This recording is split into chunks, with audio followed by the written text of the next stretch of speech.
बिस्मिल्लाहिर्रहमानिर्रहीम। इय्याक नअबुदु व इय्याक नस्तईन।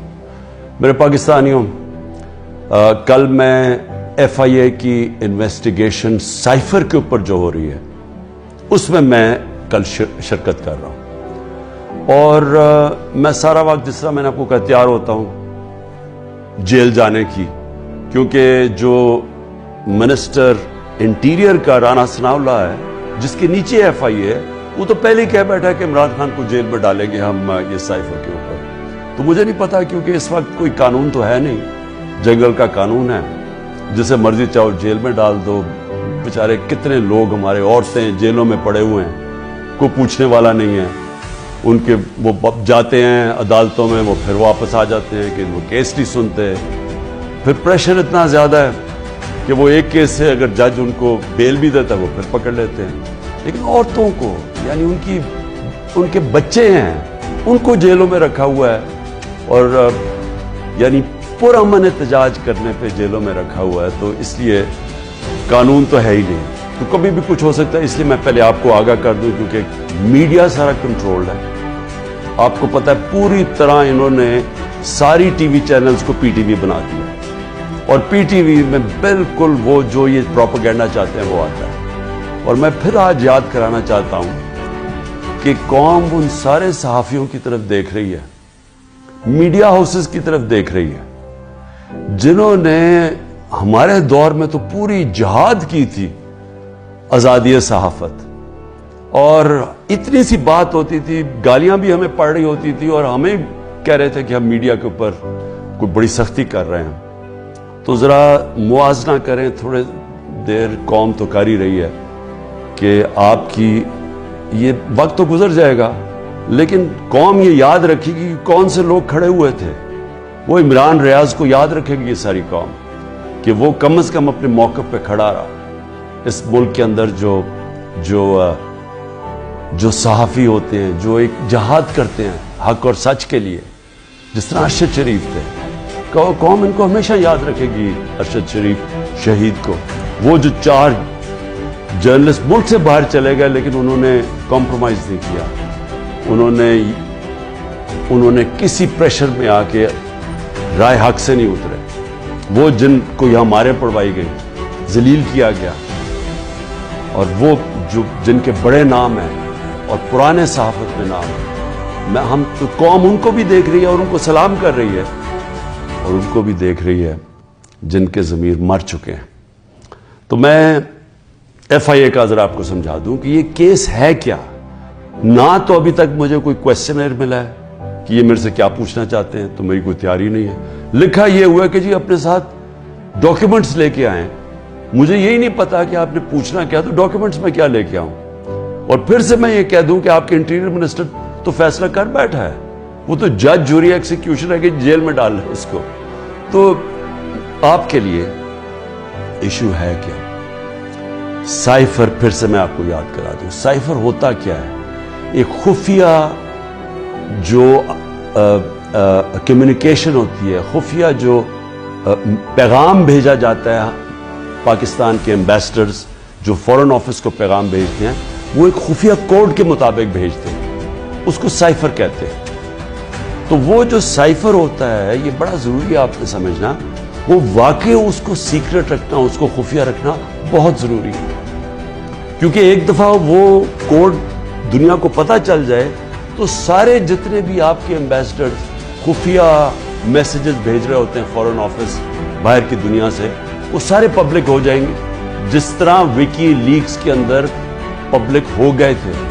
याद रखें, विकी लीक्स में अमेरिकन एम्बेसडर जो डॉक्यूमेंट्स भेजते थे, जो कम्युनिकेशन भेजते थे अपने स्टेट डिपार्टमेंट को, वो सारे पब्लिक हो गए थे। और उसमें कई इंकशाफ हुए, जिसमें देखने वाला जो पाकिस्तान के अंदर हमारे सियासतदान वो क्या बातें कर रहे थे एम्बेसडर से, वो भी देखने वाले हैं कि कितने दोगले थे।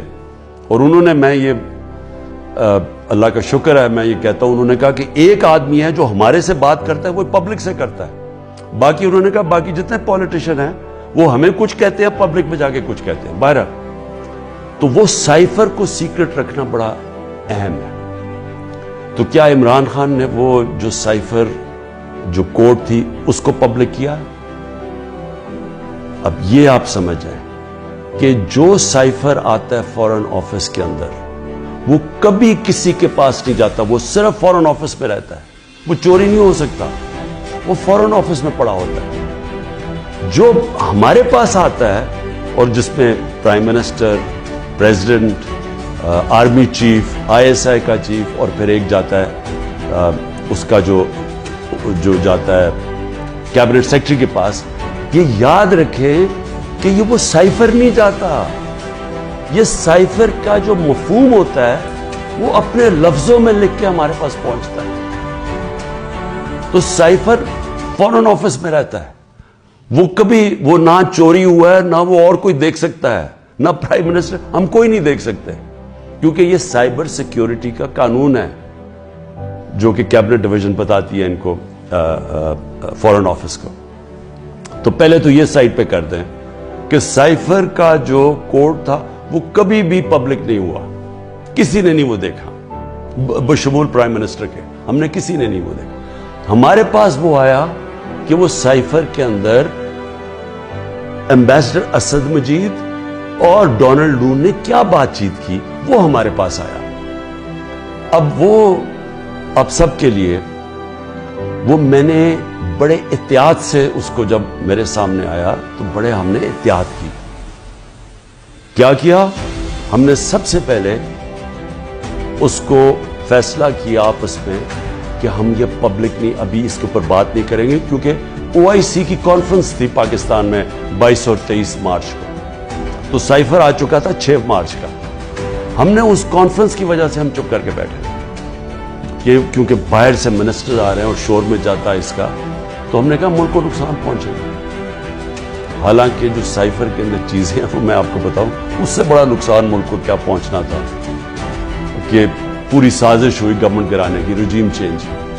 27 تاریخ کو میں نے جلسے میں جو ایک کاپی لہرائی وہ سائفر نہیں تھا, جو سائفر کے اندر پیغام تھا, تو وہ میں نے بتایا. اور میں نے تب بھی محتاط رہا, میں نے یہ نہیں بتایا کہ میں نے کہا یہ بڑا سینسٹیو ہے, میں نے لکھ کے بتایا کہ میں صرف کوئی غلط بات نہ کہہ دوں, کیونکہ انٹرنیشنل ریلیشنز ہے, ہماری دوسرے ملکوں کے ساتھ تعلقات ہیں, وہ نہ خراب ہو جائے.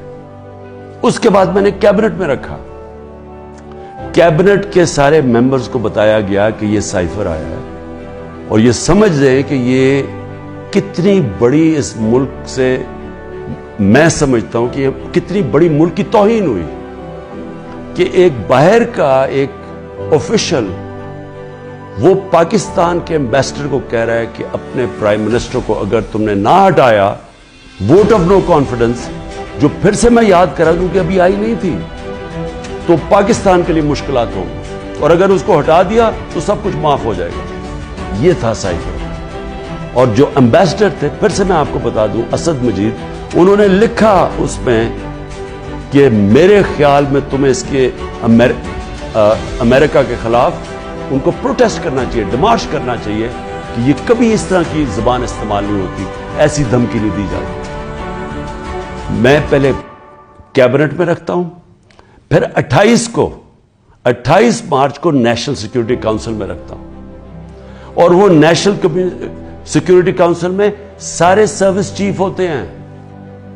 جنرل باجوہ تھے وہاں, ایئر چیف تھے ادھر, نیوی کے چیف تھے, جوائنٹ چیف آف سٹاف تھے, ہمارے ساری کیبنٹ کے سینئر ممبرز تھے, فورن آفس کے سیکرٹری بیٹھے ہوئے تھے. اور اس میں کیا فیصلہ ہوتا ہے کہ ہمیں جس طرح ایمبیسڈر اسد مجید نے ریکمینڈ کیا, ہمیں ڈیمارش کرنا چاہیے, ہمیں امریکہ کو پروٹیسٹ کرنا چاہیے کہ یہ آپ نے ہمارے اندرونی معاملات میں مداخلت کی.